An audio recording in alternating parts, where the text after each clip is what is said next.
everyone, Jason Hagholm here, and I am joined today by new Canadian lightweight Kyran Cameron, who on February the 17th will be fighting at BFL 71 for the interim BFL Lightweight Championship against Dario Sinagoga. Kyran, how are you doing? I'm good. Thank you for having me. Yeah, well, no problem. Pleasure chatting with you. Kyran, obviously you're fighting for the interim lightweight championship in the BFL, but what was the decision, first of all, to go to lightweight after, starting your career and pretty much being a welterweight your whole pro MMA career? Yeah, just after the last fight, we pretty much sat down with my coaches and we're talking about our future, and we thought that it might be better suited for me to make a run at the lightweight. I wasn't really cutting much weight to get down to welterweight, and I think my last three opponents were all previous middleweights that had dropped to welterweight, right? So we just found with my frame, it just made more sense to go down to lightweight, and I want to be competitive with the best in the world, right? Like I see myself being in that higher tier of UFC, and I just want to be ready as soon as I get in there to go toe to toe with the best. Well, we are seeing guys kind of make that weight fluctuation, just kind of interesting. But obviously, your first trip at lightweight is for an interim championship gold, and you are taking on Dario Sinagoga. What do you know about Daario heading into this fight? Like I've seen a couple of his fights. He did previously fight Zach Powell, which is one of my teammates out of Niagara top team. So I've seen the 15 minutes of their fight, right? Went to decision ultimately. It was a very questionable decision, as many people would say, including myself. I've seen him. I shared a previous card with him when I had fought Keenan Keller. So he's been around. I didn't really have my eyes on him as I wasn't really focused on lightweight at the time, but right now is our time to pass. Anything that impressed you with Daario? As you said, that was a very close fight with Zach Powell, and obviously Daario had some major weight issues with that fight. Yeah, exactly. He missed weight by a wide margin. Like from what I've seen from his fights, he likes to fight. He's a scrappy guy, and he'll fight from start to finish. So that's probably the one thing that would impress me, is that, he's game. He's a down opponent. So that excites me. What would being the BFL interim lightweight champion mean to you, Kyran? It'd mean everything. It's going to be a second chance. I didn't get that welterweight strap that I was going after. So just the fact that I get to be back in there and fight for another strap, like, in my next fight, like, it means a lot. It's a second chance. You don't get those often. So I have to make the most of it.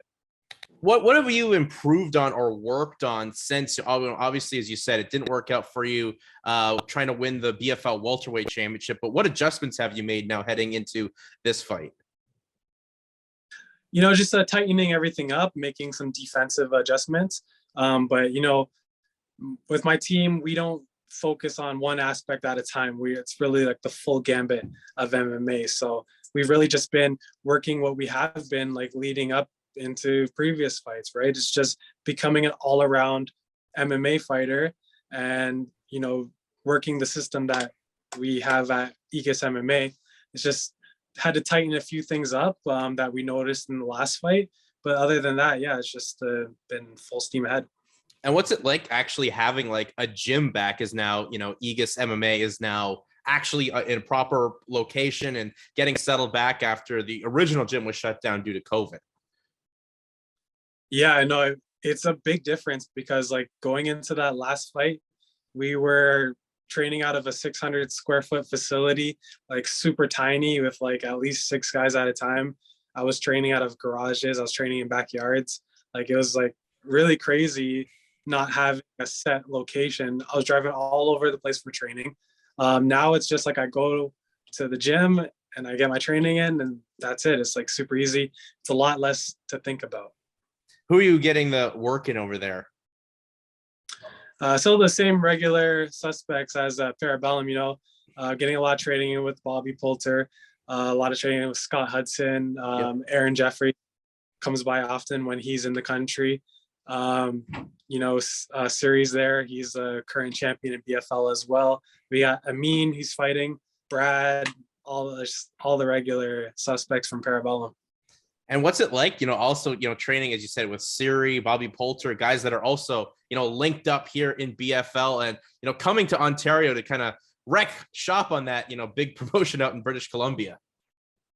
Yeah, it's awesome. Really, I was in the corner for Siri when he first won the title, and just that energy is amazing. And just like seeing how far he's come, it's like so motivating to see. And being able to share this next card with Bobby and Amin, like we all work off each other's momentum, and it's just the energy in the room is unreal right now. And what's it like, since, this will be your third fight for BFL, what's it like to be a part of the BFL organization? Obviously, you got to make the trips out to the West Coast of Canada, but it's an organization that is giving you opportunities, and they have that big platform of UFC Fight Pass. Yeah, it means a lot being in BFL right now because they are affiliated with UFC Fight Pass.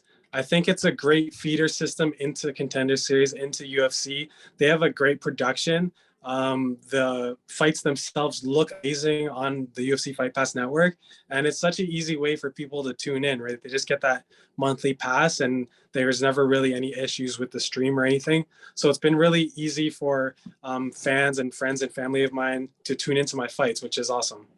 And what's it like fighting in the arena that they have there? I know that they didn't have fans before, and I think fans starting to come back. So what was it like fighting without fans and now getting the fans back, which you're kind of accustomed to? Yeah, so my first fight with them was no fans. That was a different experience, but I mean, like, I've fought amateur shows that were pretty much no fans, right? So I've fought in like crazy venues and stuff like that in the past. It was nice because you can hear your coaches really clearly, and it's kind of like a bit of like a sparring day almost. My last fight with BFL, it was a very limited audience, but still like audience nonetheless. So I think this time around there should be a bit more people in the crowd. So it'd be cool to get back in there and feed off the energy of the live audience. Are you going to have any, obviously, your training partners, whatever, they're going to be in your corner, but are you going to have any friends and family out there with you on February 17th, Kyran? For this one, we weren't exactly sure what was going to happen with the audience and the restrictions, right? So I didn't want to start inviting people down for the second time because I was supposed to fight previously in December. Right. And then people, like the fight fell through, people had to cancel flights, and it was just like a lot of extra stress I didn't really want to think about. So this time around, it's really just going to be my teammates and I going down, and my coach. So I kind of like it that way too. It feels like I'm going off to do battle, It's on a Thursday, so I'll come back home. I'll have a weekend to unwind, reconnect with the family and friends, and like get back in touch with people I've been a little bit like dialed in lately. Do you like that the card's on a Thursday? Because I think from a viewer perspective, it's great, but does it affect you as a fighter?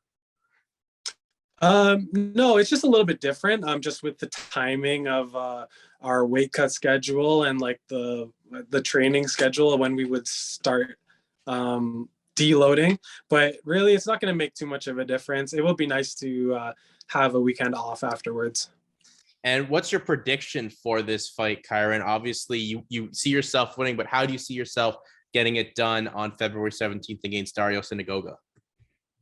Yeah, I see him. He's going to come in strong.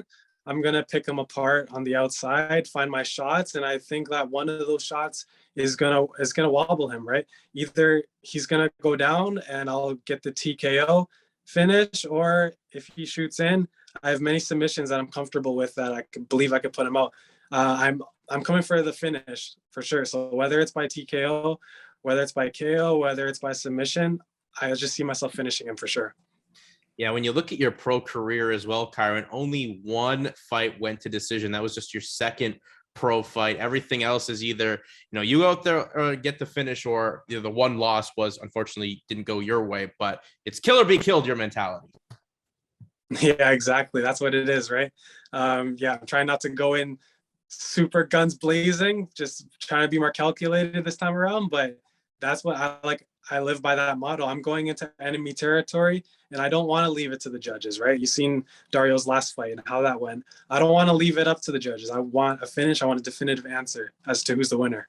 Do you have any worries about Daario potentially, not making weight in the fight, getting pulled or anything like that? Because as we talked about before, it was a huge weight miss that he had against Zach Powell. Yeah, it's in the back of my mind, but who knows, man? I'm just expecting the best version of him. I believe that if he wants to like have longevity in the sport, he's gonna come and make weight, right? There's only so many times you can miss weight. They're keep gonna having you out, right? So, I think that he will make weight, even if he misses by a little bit. It's whatever. I'll take that extra 20-30% on my paycheck and I'll still go to work. I'm not too worried about that. I just want to make sure that we both get there and we're both healthy. And last thing, I guess, since you have been training with Zach, have you talked to Zach about any tips on how to fight Daario, or kind of just focus on what you can do? Yeah, and not particularly. I've seen the fight. I haven't really asked Zach really much about him. Zach and I have two different styles. He's very wrestling heavy. I'm more of a striker, like a grappler. So, and different frames as well, right? So it's going to be, I believe it's going to be a completely different fight between the two of us, right? Yeah, it's definitely going to be a different stylistic matchup. And I think we're all interested to see how well you fare here at 155 pounds after a very successful run at 170 pounds. And Kyran, obviously, if you win the interim championship, I'm assuming they'll try to unify the belt at some point down the line. But what's really the plans here for you in 2021? Because I feel like your career is really taking that next level. Like, are you hoping Contender Series at some point this year? Yeah, I want to get that belt first and foremost. And then after that, I want to get at least 2 more fights by the end of the year. We're still early in the year. So whether those fights with BFL, I think 1 or 2 good finishes, good performances should put me back on the track that I feel like I was on. I'm gaining momentum fight after fight, right? So I think 1 or 2 more fights in BFL, and then I'll be looking at Contender Series for sure. And I want to be in the UFC. I think I'm on that cusp and I'm ready to get there. How many more fights do you have left with BFL, Kyran? Obviously, if you win, they probably extend you because you are a champion there. But how many fights did you sign for? So I have a 3-fight contract. So this will be my first of 3 fights. Okay. So kind of a fresh new contract for you now. So, well, obviously, Kyran, just go ahead if you want to go on that. Oh, no, yeah, I was just saying it was signed a little bit earlier last year. So I have until the end of the year to finish off that contract. So that's why I'm looking to bang those fights out as soon as I can, right? If I can get on the next card in April and 1 more card by the end of the year, that'd be perfect. That would be very ideal. Hopefully that all comes to fruition for you. And, best of luck, Kyran, heading into this interim title fight against Dario Sinagoga. And before I let you go, Kyran, plug yourself out there on social media. You have the floor. Anything you want to shout out, the opportunity is yours. Yeah, for sure. People can follow me on Instagram, mainly Kyran MMA. If you're looking to come out and train MMA, no-gi grappling, kickboxing, come out to Aegis MMA in Oakville. We also have a great team in Niagara. If you're in the Niagara region, Niagara top team, come check it out. Watch my fight February 17th. Yeah, then don't forget that's on UFC Fight Pass. So very accessible for anyone around the world to see Kyran fight for that interim BFL Lightweight Championship. Well, Kyran, thanks for your time. Safe trip out to Vancouver, British Columbia, and looking forward to talking to you again. And maybe you'll have some gold around your shoulders. Yes, sir. Thank you for having me. Thank you, Kyran.